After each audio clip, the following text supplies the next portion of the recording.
Halo teman-teman, balik lagi ke podcast House of Thunder. Nah teman-teman, di sini udah ada yang beda nih. Di podcast kali ini bukan nawar-nawir lagi ataupun interview tentang kapan masuk sekolah atau PTM. Tapi di interview kali ini kita akan bahas tema yang sangat menarik dan kita berkolaborasi dengan teman-teman kita dari GKI Cikarang yang sangat kece ini. Ya enggak? Oke, teman-teman. Kenalin dulu sebelumnya, nama aku Immanuel Elsen dari GKI Guntur. Nah, boleh nih kita ke Jenny. Oke, halo semuanya.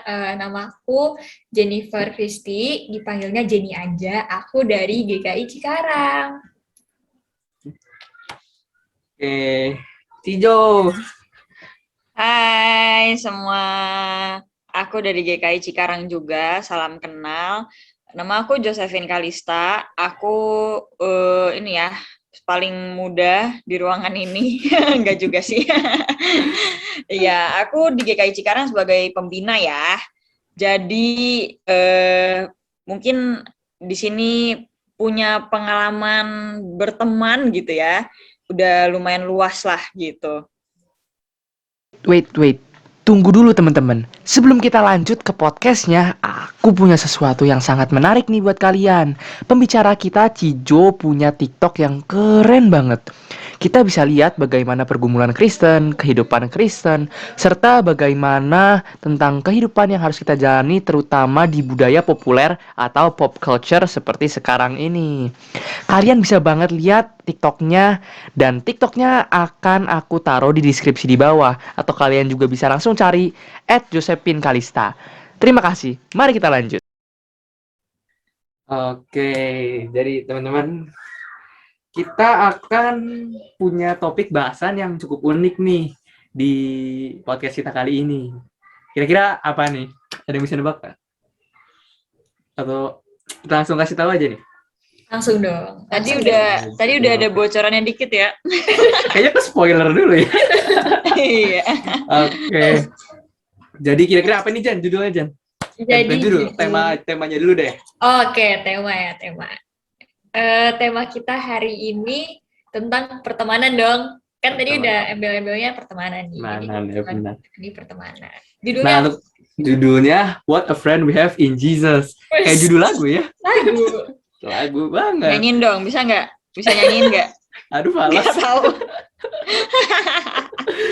Oke, nih sebelumnya ngomongin pertemanan tuh unik ya. Jadi kayak tiap dari kita pasti punya temen dong, at least ya. Kalau ada yang suka introvert juga, tapi pasti punya temen juga. Walaupun mungkin nggak banyak. Tapi teman-teman suka sadar nggak sih, kalau di lingkungan kita, kalau di tempat kita juga banyak, bukan banyak juga, ada pasti kita temuin yang toksik. Wih, gawat ini. Kayak udah teman akrab kita, toxic friendship itu udah makanan sehari-hari gitu. Oke. Parah emang. Nah, kira-kira Jen, pernah nggak sih ngalamin pengalaman toxic friendship gitu di circle? Pernah. Gimana ya? Bisa dibilang waktu itu aku sadar gak sadar gitu loh. Jadi kayak awalnya ya udah gitu kan, berusaha baiklah. Tapi lama-lama wah agak kemakan. Jadi waktu itu yang aku alami tuh sebenarnya temen yang sangat membutuhkan aku, kayak membutuhkannya bukan membutuhkan support dan membutuhkan dukunganku ya, tapi kayak bener-bener yang tipe yang posesif dan needy gitu sih kayak dan kadang emosi nih kalau aku gak balas cepet, kalau aku slow respon. Bisa deh kayak punya pacar aja ya. Gitu deh rasanya. Jangan-jangan? Aduh. Oke. Kalau aku sendiri ada sih. Tapi lebih kayak mungkin familiar juga secara umum. Itu circle di dalam circle. Jadi kita punya circle gede nih, isinya 10 orang. Tapi di circle 10 orang ini ada yang berempat lagi, ada yang bertiga. Nah, circle-circle kecil ini saling menjatuhkan circle lain.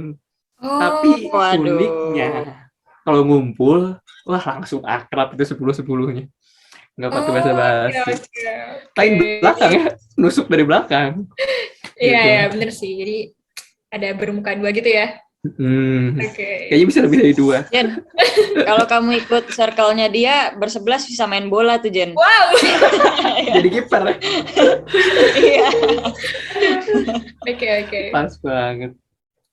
Oke, kira-kira Cijo, dari tadi kan aku sama Jenny ngasih pengalaman kita di toxic friendship nih. Yoi. Kira-kira toxic friendship itu sebenarnya artinya apa sih? Oke, toxic friendship ya. Toxic tuh beracun lah gitu. Pasti teman-teman udah tahu gitu. Racun tuh gimana ya? Dampaknya tuh buruk lah ya. Udah pasti dampaknya buruk gitu. Entah kitanya jadi kesakitan atau mungkin gak kerasa gitu. Tiba-tiba lewat aja orangnya gitu ya. Nah, kayaknya itu sih bisa mendeskripsikan juga toxic friendship gitu ya. Kayak intinya toxic friendship tuh kayak pertemanan yang gak sehat, which means membawa dampak buruk pada sesama temennya gitu ya. Satu pihak bisa, dua-duanya bisa gitu. Dan kadang mungkin kitanya sadar kalau aduh kok gue jadi nggak nyaman ya sama si teman ini gitu, kayak Jenny tadi kan mungkin kayak kayak happier than ever gitu kalau nggak ada temennya. Gitu kan. Nah gitu kan. Atau mungkin juga kadang nggak kerasa gitu kalau sebenarnya pertemanan itu toksik. Karena kenapa? Karena jangan-jangan kita tuh malahan terhasut buat menikmati dampak buruknya gitu ya. Misalnya mungkin kita sama dia jadi sering gibah gitu ya, sering ngomong kasar, sering nyontek, tapi ya kita enjoy aja. Menurut kita dia seru dan ya udah sih gitu. Kita nggak merasa itu dampak buruk. Padahal ya tentu aja itu dampaknya buruk buat kita gitu. Jadi ya kurang lebih gitu sih. Oke, berarti yang tadi pengalaman kita bisa jadi emang masuk toxic friendship ya, Jen? Karena iya. Kalau kalian sih, kalian berdua udah sadar ya. Puji Tuhan sadar. Puji Tuhan.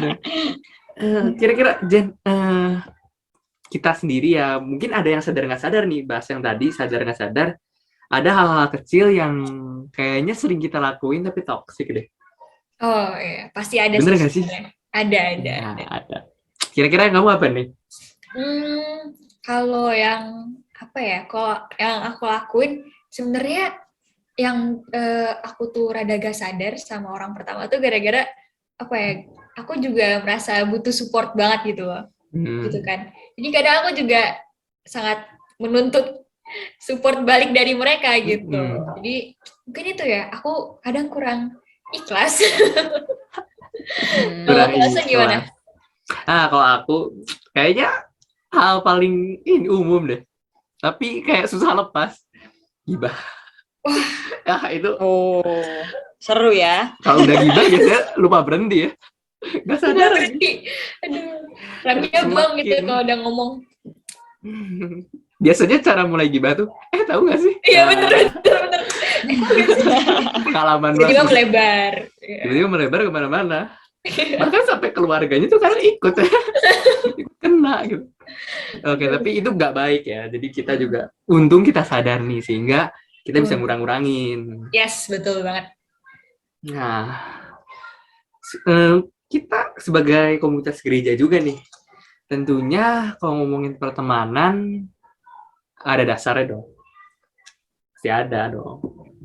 Kira-kira dasarnya dari mana nih, Jen? Oke, dasarnya dari saya. Enggak lah. Dasarnya dari Alkitab ya, tentu ya teman-teman gitu. Iya, menarik ya. Tadi kan kalian kayak bahas ada hal-hal kecil yang kayaknya nggak sehat ya gitu ya. Sebenarnya kita perlu kita tuh perlu tentuin punya standar nggak sih? Punya standar gitu. Apa sih, kapan sesuatu tuh jadi nggak sehat, kapan sesuatu jadi toksik gitu ya.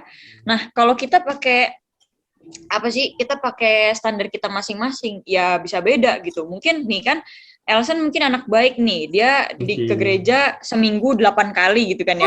Jadi dia sadar. Jadi dia tuh sadar gitu, gibah tuh kayaknya nggak benar. Cuma mungkin nggak semua orang sadar ya kan. Jadi kalau kita ngandelin perasaan kita itu sebenarnya nggak bakal ya sesuai maunya Tuhan gitu. Ya standar kita terhadap melihat pertemanan, menilai pertemanan ini toksik apa enggak ya, kita harus lihat pertemanan ini itu menjauhkan kita dari Tuhan atau mendekatkan kita pada Tuhan gitu ya. Dan ya, aku mau ajak kita baca ini nih, ayat menarik gitu ya. Mungkin bisa sambil dibuka-buka gitu ya, yang lagi Boleh. nyantai kan bisa lah dibuka Alkitabnya. Atau nanti Oke. ditulis nih di bawah. Wes. Boleh. Oke, jadi ini kita dari Kisah Rasul 2 ayat 41 sampai 47 gitu ya. Mungkin aku nggak akan bacain semua ayatnya, nanti bisa dibantu ditampilin. Ini intinya tuh ceritanya tentang ini sih guys. Judul perikopnya ini ya, cara hidup jemaat yang pertama gitu. Oke. Pernah dengar ceritanya? Pernah dong. Nah, Pernah. Ya biasa nih udah gue bilang kan ke gereja 8 kali seminggu. 8 kali seminggu. 4 kali seminggu. Oke. Oke, iya jadi ini perikopnya menceritakan tentang cara hidup jemaat yang pertama gitu ya. Jemaat pertama ini mereka tuh kayak istilahnya petobat baru. Jadi suatu hari ada ini KKR gitu ya, KKR 3.000 orang yang ikut dan 3.000 orang ini bertobat. Akhirnya setelah mereka bertobat, mereka hiduplah seperti yang ditulis di perikop ini gitu. Ini cara hidup mereka tuh udah kayak keluarga besar gitu ya, kalau aku lihat ya. Kayak tiap-tiap hari nih berkumpul di bait Allah. Kadang di giliran di rumah masing-masing arisan gitu ya. Makan bareng, doa bareng. Ya, tapi nggak ini sih, nggak muter duit sih kayak arisan.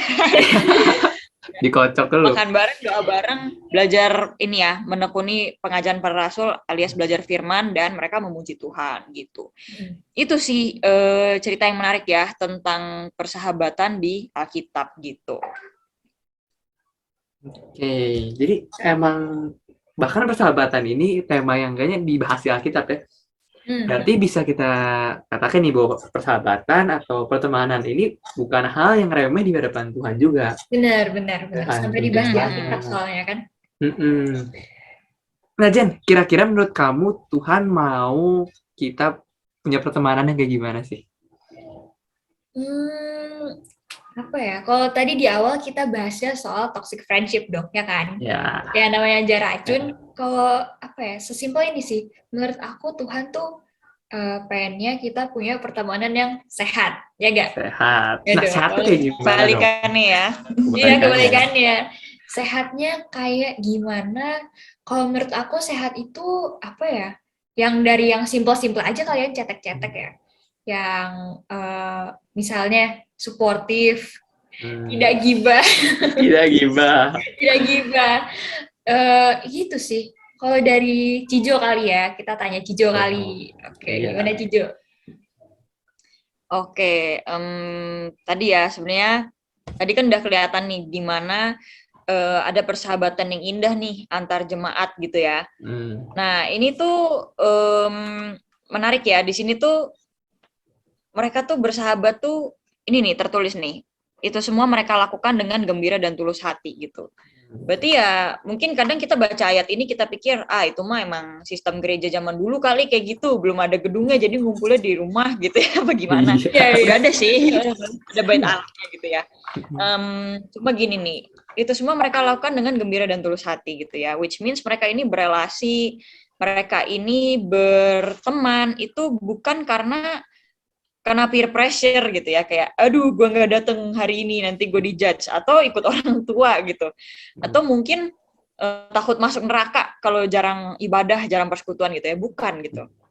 Mereka ini tulus karena mereka ini kan baru aja menerima Injil gitu, bahwa Tuhan Yesus ini udah mati untuk mereka, menebus dosa mereka, dan mereka udah menerima undangan, mau nggak nih hidup dalam Yesus gitu kan. Nah inilah respon mereka gitu. Respon mereka adalah mereka mau sama-sama saling menolong. Ya saling menolong lewat pertemanan kan, lewat tadi berkumpul di rumah masing-masing, lewat berdoa bareng, lewat belajar firman bareng, itu mereka saling menolong untuk mereka bisa hidup dalam Kristus gitu. Nah, berarti ini kan ngomongin tentang pertemanan antar orang percaya ya gitu ya. Nah, ada lagi sebenarnya ayatnya itu, Tuhan Yesus pernah ngomong di Yohanes 15 ayat 12 gitu ya. Tuhan Yesus tuh bilang, inilah perintahku, yaitu supaya kamu saling mengasihi seperti aku telah mengasihi kamu gitu. Kasihnya Tuhan kepada kita tuh gimana, guys? Yang kalian tahu, kasih Tuhan Yesus kepada kita. Rela berkorban. Iya. Oke. Kasih Lulus, rela lulus. Apalagi, berkorban. Lulus ya. Oke. Dan pastinya luar biasa banget dong, ya nggak sih? Kayak ya kasih terbesar lah itu yang bisa Iya. kita lihat gitu. Yes, benar banget. Nah, ini yang Tuhan Yesus suruh kepada kita gitu. Tuhan Yesus suruh kita sebagai orang percaya tuh saling mengasihi gitu. Karena ini pesannya dikatakan pada murid-muridnya gitu ya, sama orang percaya kan berarti. Dia mau kita itu mengasihi sebagaimana dia udah mengasihi kita. Wah, itu tuntutannya standar tinggi banget kan. Iya. Nah, tinggi banget.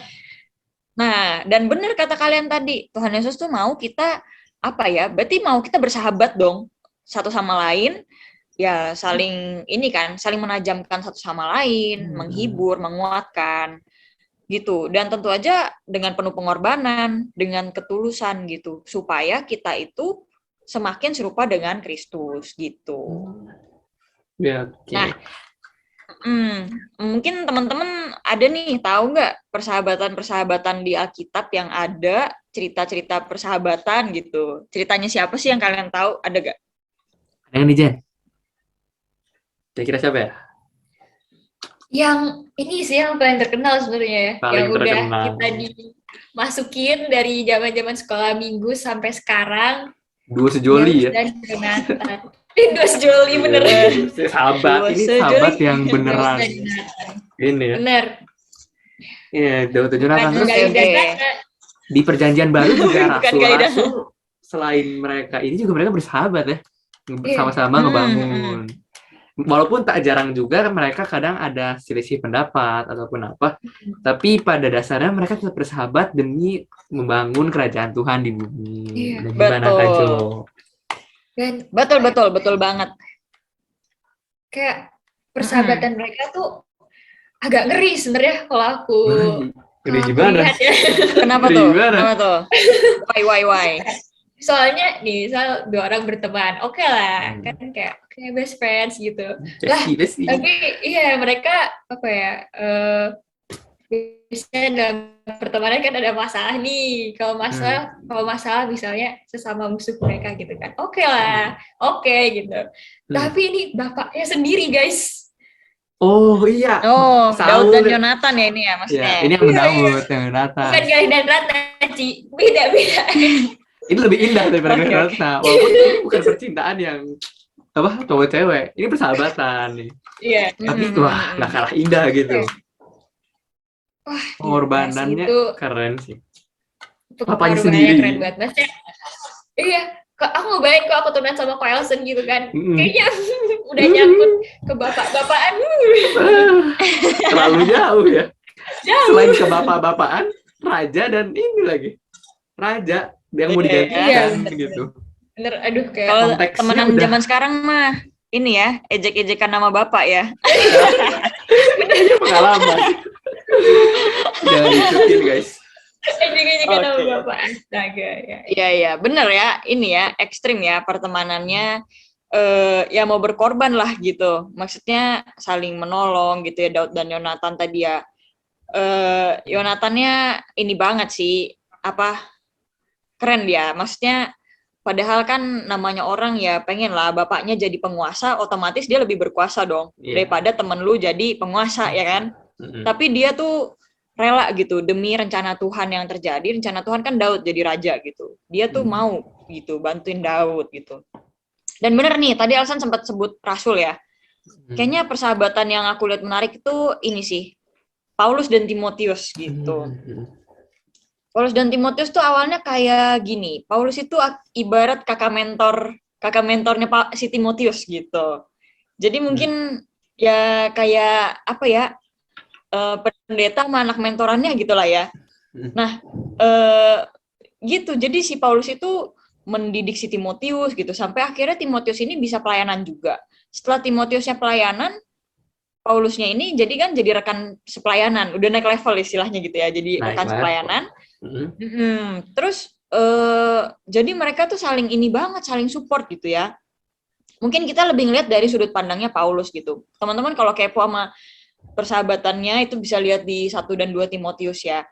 Dan menurut aku yang menarik banget itu adalah surat terakhir yang Paulus tulis itu adalah 2 Timotius gitu. Bukan surat kepada jemaat, tapi surat kepada si Sahabat. anak mentorannya dia ini.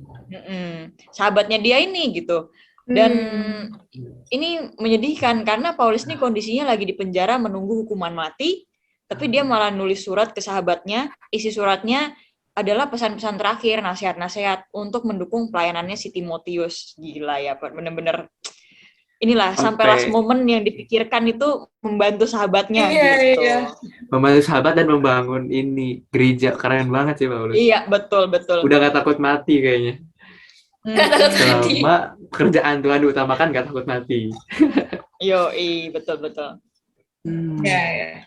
Tapi dari tadi kita ngebahas ini kan, kayak pertemanan yang antar orang percaya nih.